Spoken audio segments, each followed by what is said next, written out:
Books FM में आपका स्वागत है और रिच डैड पुअर डैड का अध्याय 2 सुनते चलो। रिच डैड पुअर डैड के अध्याय क्यों सिखाए वित्तीय साक्षरता का सार यह है कि वित्तीय साक्षरता फाइनेंशियल लिटरेसी क्यों जरूरी है और यह कैसे आपकी आर्थिक स्थिति को बेहतर बनाती है। इस अध्याय में रॉबर्ट कियोसाकी ने बताया है कि हमारी पारंपरिक शिक्षा प्रणाली हमें पैसे का प्रबंधन करना नहीं सिखाती। यह अध्याय पैसे कमाने के बजाय उसे समझने और उपयोग करने के महत्व पर जोर देता है। इस सारांश को एक YouTube वीडियो के लिए सरल, रोचक और व्यापक तरीके से प्रस्तुत किया जा सकता है। आइए इसे विस्तार से समझते हैं। वित्तीय साक्षरता का महत्व। Introduction to financial literacy. आज का समय वित्तीय साक्षरता का युग है। सिर्फ वेतन पर निर्भर रहना और पैसे का सही उपयोग न करना आपको वित्तीय संकट में डाल सकता है। इस अध्याय में रॉबर्ट कियोसाकी बताते हैं कि आर्थिक रूप से संपन्न बनने के लिए वित्तीय ज्ञान कितना महत्वपूर्ण है। अमीर पिता और गरीब पिता का दृष्टिकोण। कियोसाकी बताते हैं कि उनके पुअर डैड यानी उनके असली पिता ने उच्च शिक्षा प्राप्त की, लेकिन पैसे का सही प्रबंधन न सीखने की वजह से आर्थिक संघर्ष किया। दूसरी ओर रिच डैड यानी उनके दोस्त के पिता ज्यादा पढ़े लिखे नहीं थे, लेकिन वे संपत्ति एसेट्स और दायित्व लायबिलिटीज के बीच का अंतर समझते थे, जिसने उन्हें अमीर बनाया। पारंपरिक शिक्षा प्रणाली की खामियां। Flaws in traditional education. हमारे स्कूल हमें अच्छे कर्मचारी बनने की शिक्षा देते हैं, लेकिन हमें यह नहीं सिखाते कि पैसे को सही तरीके से कैसे संभालें। स्कूल में वित्तीय शिक्षा को नजरअंदाज किया जाता है।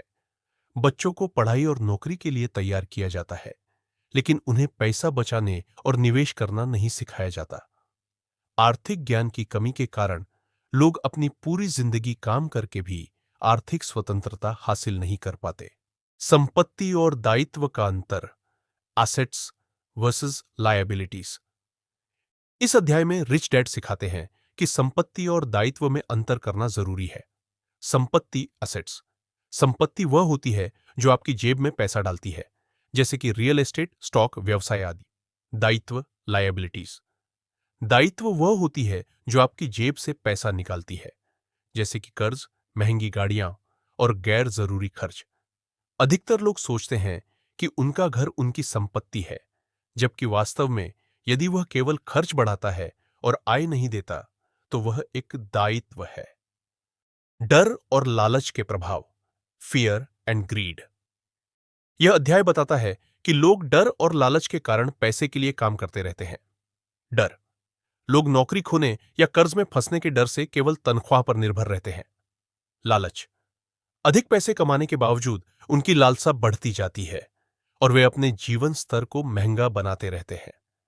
यहां कियोसाकी समझाते हैं कि इन भावनाओं को नियंत्रित करना और पैसे को आपके लिए काम पर लगाना जरूरी है। वित्तीय समस्याओं का समाधान। How to solve financial problems. इस अध्याय में कियोसाकी वित्तीय समस्याओं को हल करने के लिए कुछ सुझाव देते हैं। आय और व्यय को ट्रैक करें। अपनी वित्तीय स्थिति को समझने के लिए नियमित रूप से अपनी आय और खर्च का रिकॉर्ड रखें। संपत्ति में निवेश करें। अपनी आय का एक हिस्सा ऐसी संपत्तियों में लगाएं जो आपको निष्क्रिय आय पैसिव इनकम प्रदान करें। दायित्वों से बचें। फिजूल खर्चों और गैर जरूरी कर्ज को कम करने का प्रयास करें। निवेश के विकल्प समझें। Stocks, mutual funds, real estate आदि में निवेश करने के तरीके सीखें। फाइनेंशियल एजुकेशन में निवेश करें। खुद को शिक्षित करें। वित्तीय किताबें पढ़ें और विशेषज्ञों से सीखें। बच्चों के लिए वित्तीय शिक्षा का महत्व। Teaching financial literacy to kids. बच्चों को वित्तीय साक्षरता सिखाना आवश्यक है। उन्हें पैसे की अहमियत और बचत के महत्व को सिखाया जाना चाहिए। छोटे छोटे उदाहरण देकर निवेश की प्रक्रिया समझाई जानी चाहिए। बच्चों को सिखाएं कि कैसे वे अपनी गलतियों से सीख सकते हैं। उन्हें आत्मनिर्भर बनाएं ताकि वे भविष्य में बेहतर निर्णय ले सकें। जोखिम का महत्व। Importance of risk taking. Rich dad कहते हैं कि बिना जोखिम के कुछ भी हासिल नहीं होता। वित्तीय विकास के लिए जोखिम लेना और असफलताओं से सीखना जरूरी है। समझदारी से लिया गया जोखिम आपके निवेश को बड़ा बना सकता है। हमेशा संभावित नुकसान और लाभ का आकलन करें।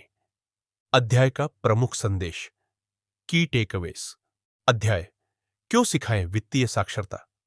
सिखाता है कि आर्थिक सफलता के लिए केवल पैसे कमाना ही पर्याप्त नहीं है।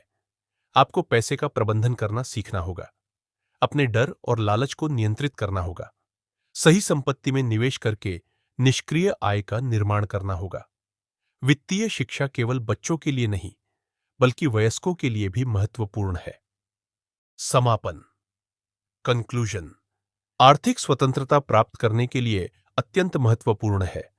यह संपत्ति और दायित्वों के बीच के अंतर को समझने, नकदी प्रवाह का प्रभावी ढंग से प्रबंधन करने और केवल तनख्वाह पर निर्भर रहने से बचने का महत्व बताता है।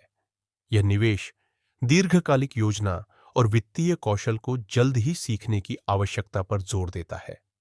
डर को दूर करके, रचनात्मक सोच अपनाकर और सही वित्तीय निर्णय लेकर व्यक्ति आर्थिक स्थिरता और सुरक्षित भविष्य प्राप्त कर सकता है।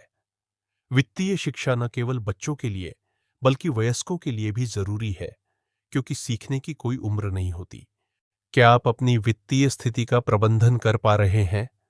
हमारे चैनल को सब्सक्राइब करें ताकि आप और ऐसे फाइनेंशियल टिप्स सीख सकें।